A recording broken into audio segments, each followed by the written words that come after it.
breaking news, the Vezin might no longer be the best assault rifle in Breachers. Hey y'all, my name is Martini. Welcome to Breachers Bites, the series where we dive deep into everything Breachers with quick, bite-sized videos. If you're unaware, there were some major changes to the Vezin and Marui in Breachers' most recent balance update that did shake up the roles in the game. So today we're going to do a deep dive into the Vezin, the meta-defining weapon, and the Marui, a gun previously overlooked by players, to see how the update has shifted the dynamics between the two.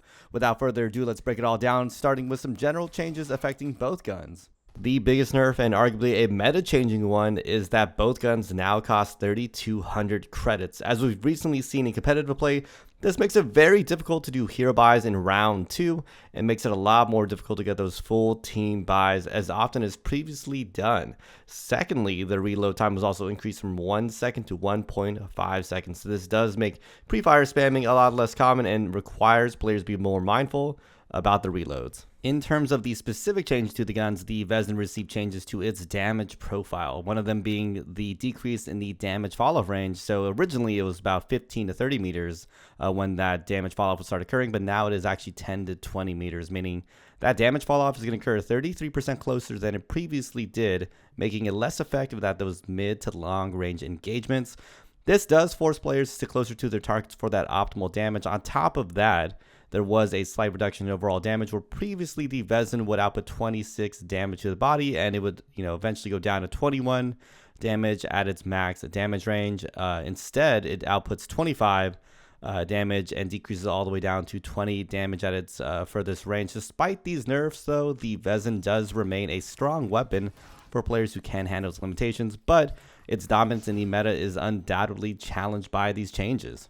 In terms of the Marui, it received an increased hit slow, meaning that players hit by the Marui will find it harder to dodge in and out of cover. Overall, it does make it a lot more punishing of a weapon in terms of wall bangs, chip damage, and even direct duels. And that's about it. It didn't really receive much more than that. Overall, it's more so the change to the Vezin that actually elevate the Marui from being an underused option to, I would even consider a competitive choice now, especially for players that do like weapons with high chip damage and utility.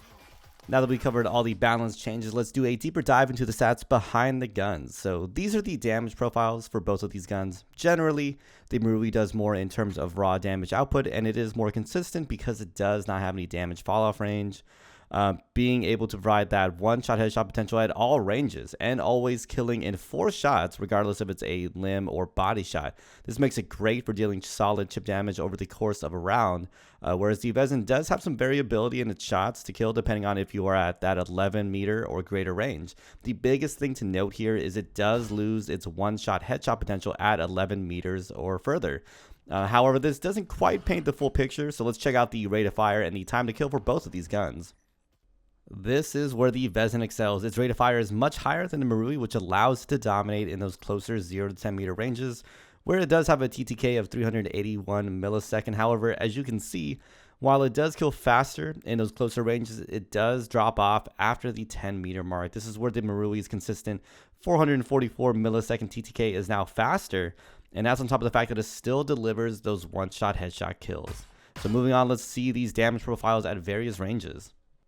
This is where I think we see the damage changes most clearly for the Vezin. As you can see, the 0 to 10 meter range is dominated by the Vezin, but it does fall off after that range. This makes the Marui instead the sure choice beyond the 10 meter range. One other thing of note, I did find that during testing, it appears that damage fall off isn't linear. What that means is the Vezin is supposed to start, from 25 body shot damage at close ranges, slowly decreasing down to the 20 damage at the 20 meter mark and further. However, I noticed this isn't quite the case. There appears to be some variance in that damage fall off where it actually hits the 20 damage sooner than the 20 meter mark, maybe around the 80-90% area over there. However, range isn't the only thing that separates these two guns. Let's actually take a look at the Wallbang damage profiles.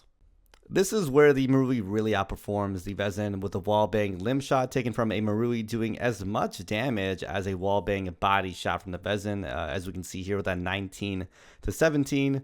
On top of that, the Wallbang headshot damage is great, almost leading to a one-shot kill at 87 damage. However, it's worth noting that some of these, there's only a couple of health point differences between each other, so it's not like the difference is astounding, except for that headshot damage from the Marui. However, I'll have to say that the increased damage coupled with increased hit slowdown from the Marui does make it a lot deadlier with Wallbang, since it makes those Wallbangs more likely to convert to actual kills and not just chip damage. And last but not least, let's check out the recoil patterns from both of these guns. Again, the Marui just does better in terms of consistency, having a lower overall vertical recoil pattern and facing little to no horizontal recoil, whereas the Vezin does have more inconsistent recoil patterns with larger variances in both the horizontal and vertical directions here. So definitely, this goes the way of the Marui too. With both guns being so costly, it is that much more important to know when to use them. As we've talked about earlier, the Vezin, I think, still excels at that closer 0 to 10 meter range. After 11 meters, the clear winner does go to the Marui. While this does sound like a big deal, it's important to consider that a majority of the gunfights in this game do occur within that closer range of 0 to 10 meters, with some mid-range fights at 10 to 15 meters. Personally, I just don't really consider the 20 meter range or further too important, because it just doesn't happen consistently unless there's a really specific play that your team is running, maybe on one of those longer sites like the third floor of Hideout or something like that. Overall, I would say it does make sense to still use the Vezin, since it does outperform the Marui in terms of TTK at the most common engagement ranges. But there's a huge asterisk there. There's a really big asterisk there.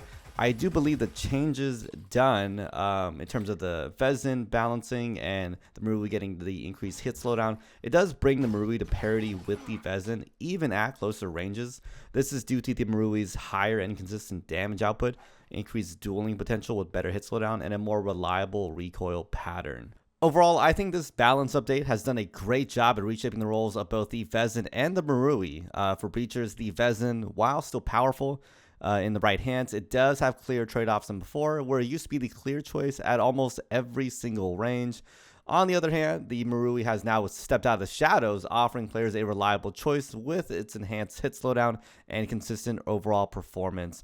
Ultimately, the choice between these two weapons will depend on your playstyle and what you want out of your gun. Thanks for tuning into my Breachers Bite series, where I break down tips to help you dive deeper into breachers. If you enjoy the content, don't forget to like, subscribe, and share. I'd love to hear your thoughts though. Do you think that one of these guns is consistently better than the other? Do you use them only in specific scenarios?